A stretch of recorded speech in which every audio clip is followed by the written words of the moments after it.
شايف الواد اللي واقف قدام ده؟ ماله؟ مطلع موبايل وعمال يصور الست الكبيره انا دي. خدت بالي، بس انت لما قلت لي بص لقيته عمل ده عمال يصورها من بدري ومطلع موبايل وعمال يصورها. طب هنعمل ايه؟ تعيط. مش عارف، انا مش هسكت. اقوم ناخد منه تليفون؟ ثانيه واحده بس. بقول لكم يا اخواتي، انا عارف ان انتوا سنكم صغير، بس لو تلاقوني عملت مشكله مع الواد اللي لابس ابيض قدام دوت، انا عايزكم تعملوا حاجه. ليه بقى؟ لان الواد اللي لابس ابيض ده مش كويس ومش تمام، لان شفته بعيني لان هو بيصور الست يعني لما وصل قدام ده وهي عايزه تاكل ابنها. تمام؟ انا عارف ان انتوا سنكم صغير، بس انا عارف ان انتوا عندكم ضمير ولاد بلد. ماشي؟ بقول لك ايه خير يا ابني؟ في حاجه؟ شايف اللي لابس ابيض قدام ده؟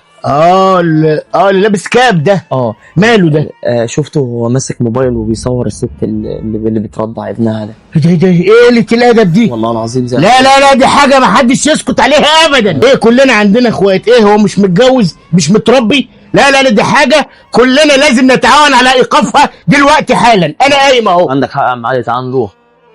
انت يا استاذ. نعم يا حاج. شكلك كويس يعني وابن ناس. أيوة. ايه الحركات بقى اللي حضرتك بتعملها دي؟ حركات ايه يا حاج؟ انت هتستعبط ولا ايه؟ وريني تليفونك كده. طلع تليفونك. هاته كده بسرعه اخلص. انجز. افتحه. ثواني يا كابتن، بعد اذنك افتحه. حضرتك طلعه وريني اللي صوره. طب ينفع ده؟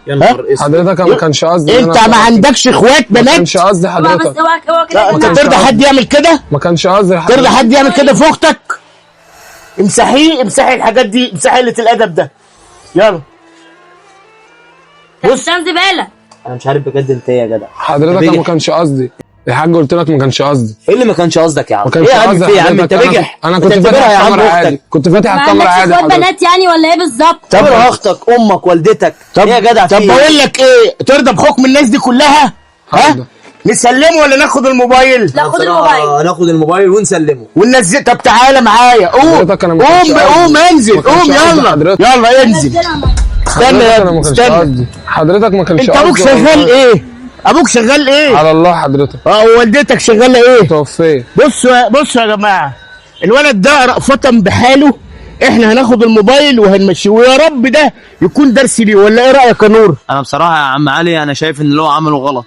ايوه، وانا خايف بجد يعني لو مشيناه يعمل حركه زي دي تاني. لا بعد ما هناخد الموبايل مش ممكن هيعمل حركه زي كده. ايوه بيتعلم الادب كمان. هو انت حضرتك شايفينها ليه الادب؟ انا ما كانش قصدي، خلي بالك، وانا ابن ناس قوي. نعم. ايه يا ابني اللي انت بتقوله ده؟ انت مش شايف نفسك غلطان ولا ايه؟ حضرتك مش عارف انت عملت ايه؟ يا نور هو غلطان ايوه، بس مش معنى كده اننا نذبحه. ايه ذنب ابوه وامه لو اتسجن ولا حصل له مصيبه؟ بقول لك ايه يا عم علي، ده يتسجن لان ده يستحق ده. ليه بقى؟ عشان يبقى درس للمشاهد ودرس ليه. لا انا رايي بقى ان احنا طالما خدنا الموبايل وكل حاجه وهي اظن هي مسامحاه. ثاني بعد اذنك. انت ترضاها على اختك؟ لا حضرتك مرضاش. ترضاها على زوجتك؟ لا يا ابويا مرضاش. يعني ترضاها على والدتك؟ لا حضرتك. يعني ايه؟ ندمان؟ يعني ايه؟ يعني بس يا عم علي، اذا انت معترف انك غلطان؟ تعالى بقى كده، عايزك تاخد الطريق ده جري وما تبصش وراك. يلا بعد اذنكم لو سمحت يا كابتن، ثانيه بس لو سمحت. ايوه امي. انت ليه عملت كده؟ حضرتك انا ما كانش قصدي. انت عارف قد ايه ان انت جرحتني، وانا ابني عمال يعيط على ايدي وببقى عايزه ان انا اكله، بس بعملتك دي فضل جعان ونام جعان، ذنبه في رقبتك. حقك عليا يا امي. حقك عليا؟ هعمل بيها ايه حقك عليا دي؟ اصرفها منين؟ انا اسف. بص يا ابن الناس، يا ربنا يسامحك على اللي انت عملته، ويا ريت ما تكرروش مع اي واحده في الدنيا، عشان ده ذنب هتفضل بتعلق بيه طول عمرك. على العموم يا بنتي القرار في ايدك.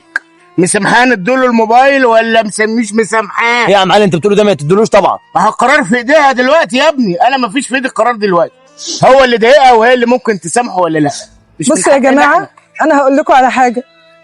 انا ابني ممكن يكبر ويغلط زي ما هو غلط كده، فانا هسامحه عشان الاقي اللي يسامح ابني. ربنا يخليك يا امي. يا رب بعد الموقف الكريم منها ده تكون مكسوف من نفسك. هات ايدك، خد مع الف سلامه يا ابني، ربنا يسامحك. اللي شفناه في الفيديو ده نموذج لشاب سيء جدا غير مسؤول عن تصرفاته، ولولا ان الست الطيبه دي كان ممكن يروح في داهيه او يضيع مستقبله. فارجو من الشباب عدم الرعونه وتحمل المسؤوليه. ولا انتوا رايكم ايه؟ راينا تمام يا عم علي. ده حقيقه وداين تدان حتى لو بعد حين. ان انت هتعمله النهارده هتلاقيه بكره، هيترد لك في امك، خير هتلاقيه، والدتك، شر خالتك، هتلاقيه. عمتك. يا رب ارجو يا جماعه، ارجو نكون اتعلمنا حاجه من الفيديو ده. نتعلم. السلام عليكم ورحمه الله وبركاته.